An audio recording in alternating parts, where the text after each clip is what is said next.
राधे राधे सभी को। जय श्री कृष्णा, जय श्री श्याम। कैसे हैं आप सभी? आशा करते हैं कि आप सभी बहुत अच्छे होंगे। तो शुरू हो गया भगवान विष्णु का कार्तिक मास। भगवान विष्णु को बहुत ही ज्यादा प्रिय है और चलिए जानते हैं कि इस मास का महत्व क्या है। सबसे पहले जानेंगे सत्यभामा के बारे में। तो श्री सूत जी बोले, जब देव ऋषि नारद से कृष्णचंद्र जी से मंत्रण करके चले गए, तब हर्ष से गदगद होकर सत्यभामा ने अपने पति श्री कृष्णचंद्र जी से कहा कि हे स्वामिन, मैं धन्य हूँ, मेरा सफल जीवन धन्य है। मैं अपने आप को कृतकृत्य समझती हूँ। मेरे जन्मदाता में माता पिता भी धन्य है, क्योंकि उन्होंने निसंदेह त्रिलोक सुंदरी मुझ सत्यभामा को जन्म दिया। इस सुंदरता का ही प्रभाव कि आपकी 16,000 स्त्रियों के रहते हुए भी आपको विशेष प्रिय हूँ, केवल इसी के लिए मैंने कल्प वृक्ष के साथ आदि पुरुष को आपको विधि पूर्वक संकल्प कर नारद के लिए उस समय अर्पित कर दिया था, जब संसार के लोग कल्प वृक्ष का नाम तक नहीं जानते थे। वही कल्प वृक्ष उस समय से मेरे आंगन में लगा हुआ है। हे मधुसूदन, तीनों लोकों के स्वामी भगवान लक्ष्मीपति की मैं अति से प्रियतमा हूँ, इसलिए मैं आपसे कुछ पूछने की इच्छा करती हूँ। यदि आप चाहते हैं तो मेरे प्रश्नों का उत्तर विस्तार पूर्वक मुझसे कहिए, जिसे कल्पयतन भी मेरा एवं आपका वियोग कदापि न हो। श्री सूत जी ने कहा कि इस प्रकार अपनी प्रियतमा सत्यभामा की बातें सुनकर के श्री कृष्णचंद्र जी मंद मंद मुस्कुराने लगे। तब सत्यभामा का हाथ अपने हाथ में लेकर के हास परिहास के साथ कल्प वृक्ष के नीचे पहुंचे और उस स्थान से सब सेवकों को हटा दिया। सत्यभामा की ओर देख करके हंसे, साथ ही पूछा कि यह है क्या वह उपाय सुनेंगी। सत्यभामा भगवान के इस अनुराग को देख करके संतुष्ट और पुलकित हो गईं और श्री कृष्णचंद्र जी के सत्यभामा को देख करके गदगद हो गए। तब श्री भगवान ने कहा कि हे देवी, वास्तव में इन 16,000 स्त्रियों के रहते हुए भी तुम मुझे प्राणों से भी प्यारी हो।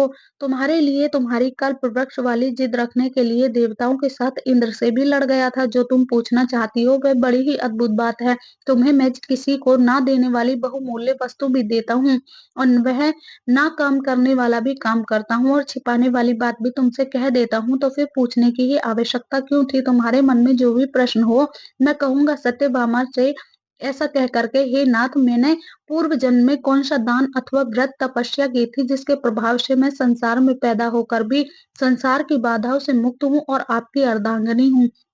सर्वदा गरुड़ पर सवारी करती हूँ। आपके साथ इंद्र आदि देवताओं के यहाँ आपके जाने पर आपके साथ मैं भी जाती हूँ। बस यही पूछना चाहती हूँ कि उस जन्म में मैंने कौन सा शुभ कर्म किया था। पूर्व जन्म में मैं कौन थी, मेरा कैसा स्वभाव था, और मैं किसकी पुत्री थी। श्री कृष्णचंद्र जी ने कहा कि हे प्रिय, तुम सावधान होकर के सुनो। मैं तुम्हारे पूर्व जन्म की कथा सुनाता हूँ। उस जन्म में तुमने जिस पवित्र व्रत को किया था सो भी बतलाऊंगा। जबकि सतयुग का अंत हो रहा था, तो उस समय मायापुरी में एक अत्रि गोत्र वाला देव शर्मा नामक ब्राह्मण निवास करता था। वह समस्त वेदों तथा वेदांगों में पारंगत, अतिथि पूजक, अग्निहोत्री तथा सूर्य नारायण का व्रत करता था। सर्वदा सूर्य देव की उपासना करने के कारण वह दूसरे सूर्य की भांति देदीप्यमान था। उसको वृद्धा अवस्था में गुणवती नाम की एक कन्या उत्पन्न हुई। वह देव शर्मा को उस पुत्री के अतिरिक्त कोई और संतान नहीं थी। उसने अपनी पुत्री का विवाह अपने एक शिष्य चंद्र के साथ कर दिया। पुत्र विहीन देव शर्मा अपने शिष्य चंद्र को अपने पुत्र के समान मानते थे, और जितेंद्रिय चंद्र भी देव शर्मा को अपने पिता के सदृश ही समझता था। एक दिन चंद्र और देव शर्मा दोनों कुश और समीधा लाने के लिए वन में गए और इधर उधर घूमते हिमालय के समीप एक उपवन में पहुंच गए। तब उन्होंने एक विकराल राक्षस को अपनी ओर आते हुए देख करके उसे देखकर ये दोनों भय से व्याकुल हो गए। शरीर के अंग शिथिल हो गए और वे भागने में असमर्थ हो गए। यम स्वरूप उस राक्षस ने उन दोनों को मार डाला। हमारे गणों ने उस क्षेत्र के प्रभाव और उन दोनों के धार्मिक स्वभाव के कारण उन दोनों को बैकुंठ धाम में पहुंचा दिया। जीवन भर उन दोनों के ने जो सूर्य देव का आराधन किया था, उसी से मैं उन पर बहुत प्रसन्न था। हे प्रिय, शिव सूर्योपासक, गणेश के पूजक, वैष्णव और शक्ति के पूजक, जैसे वर्षा का पानी समुद्र में गिरता है, उसी भांति ये सब अंत मेरे ही समीप आते हैं। अकेला मैं ही नाम और क्रिया के भेद से 5 रूपों में विभक्त हूँ। जैसे किसी का नाम देवदत्त है, वही देवदत्त किसी का बाप है, किसी का पुत्र है, किसी का भाई है और किसी का भतीजा है, लेकिन वास्तव में यह देवदत्त एक ही है। अस्तु, सूर्य के समान तेजस्वी वे दोनों बैकुंठ में आकर के रहने लगे। विमान पर यात्रा करते उनका मेरे समान रूप था। वे मेरे ही समीप रहते थे और उनके शरीर में दिव्य चंदन लगा रहता था। तब श्री कृष्णचंद्र जी ने कहा कि हे देवी, गुणवती अपने पिता और स्वामी को राक्षस द्वारा मारे जाने का संवाद सुनकर के पिता और पति के कलेश से दुखित होकर के करुणा विलाप करने लगी कि अब मैं कहाँ जाऊँ? मैं अकेली कन्या हूँ, आप लोगों के बिना असहायनी मैं अब क्या करूँ? अब मेरे भोजन और वस्त्र आदिकों की व्यवस्था कौन करेगा? घर में स्नेहपूर्वक पालन-पोषण कौन करेगा? अब मैं कैसे रहूँगी? कहाँ जाऊँगी? मैं बड़ी ही पापिन हूँ। तब श्री कृष्णचंद्र जी ने कहा कि इस तरह रोती हुई वह मृगी की तरह व्याकुल होकर के अपने को भाग्यहीना, असुखी, आशाहीन, जीवनहीन कहती हुई बोली कि अब मैं किसी की शरण में जाऊँ तो मेरे दुःख को हरे। तत्पश्चात वायु से आहत केले के वृक्ष की तरह पृथ्वी पर गिर पड़ी। अधिक देर बाद होश आया, फिर भी अत्यंत करुण विलाप कर बहुत विकल होकर के शोक महासागर में डूब गई। अपने घर की सारी वस्तुएं बेचकर सावधानी के साथ उसने अपने पिता और पति की यथाशक्ति श्राद्ध आदि क्रियाएं की। उसके पश्चात उसी पुरी में निवास करती हुई वह भगवान विष्णु की भक्ति में तत्पर होकर के शुद्ध तथा शांत स्वभाव से अपनी इंद्रियों को अपने वश में करके वहीं रहने लगी।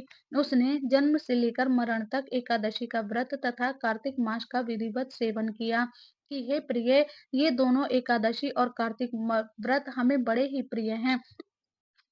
भुक्ति मुक्ति पुत्र तथा संपत्ति को देने वाले परम पवित्र व्रत हैं, जो मनुष्य तुला की संक्रांति रहते हुए कार्तिक मास में प्रातःकाल इसमें स्नान करते हैं, वे चाहे पापी हों तो भी पापों से मुक्त हो जाते हैं। जो मनुष्य कार्तिक स्नान, जागरण, दीपदान तथा तुलसी के वृक्ष की रक्षा करते हैं, वे साक्षात विष्णु भगवान के तुल्य हैं। जो भक्त कार्तिक मास में विष्णु भगवान के मंदिर की स्वच्छता तथा विष्णु भगवान का स्वस्ति वचन करते हैं, वे प्राणी तो जीवन मुक्त हैं। इस प्रकार जो जन कार्तिक मास में 3 दिन तक श्री विष्णु के मंदिर की स्वच्छता अथवा उनका पूजन करते हैं, देवतागण भी उनकी वंदना करते हैं। जिन्होंने जन्म भर नियम का पालन किया है, उनका तो कहना ही क्या है। इसी प्रकार वह गुणवती दत्तचित्त होकर प्रतिवर्ष कार्तिक का व्रत और विष्णु भगवान की पूजा भक्ति पूर्वक करती रही है। प्रिय, एक बार वह रोग के कारण दुबली हो गई थी तथा ज्वर से पीड़ित होने पर धीरे धीरे किसी प्रकार गंगा स्नान करने को गई। वह जल में स्नान करने के निमित्त उतरी और जाड़े से कांपने लगी और विकल हो गई। तब उसने आकाश की ओर से अपनी ओर आते हुए एक विमान को देखा, जो शंख, चक्र, गदा और पद्म आदि विविध शास्त्रों से सुशोभित विष्णु भगवान का रूप धारण करने वाला था। रथ पर उसके वाहन गरुड़ की ध्वजा अंकित थी। तब मेरे विष्णु के गण विमान पर चढ़ाकर उस पर चबड़ डुलाते हुए अप्सरा गणों से सुशोभित उस गुणवती को बैकुंठ लोक में ले गए।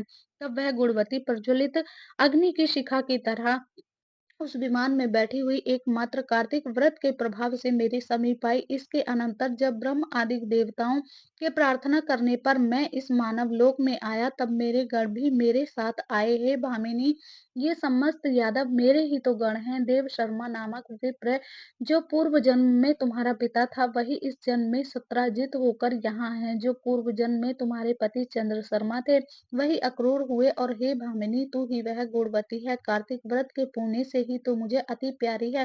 हे सुबह, पूर्व जन्म में मेरे मंदिर के द्वार पर तुमने तुलसी का बगीचा लगाया था। उसी पुण्य के प्रभाव से तुम्हारे घर में यह कल्प वृक्ष सुशोभित हो रहा है।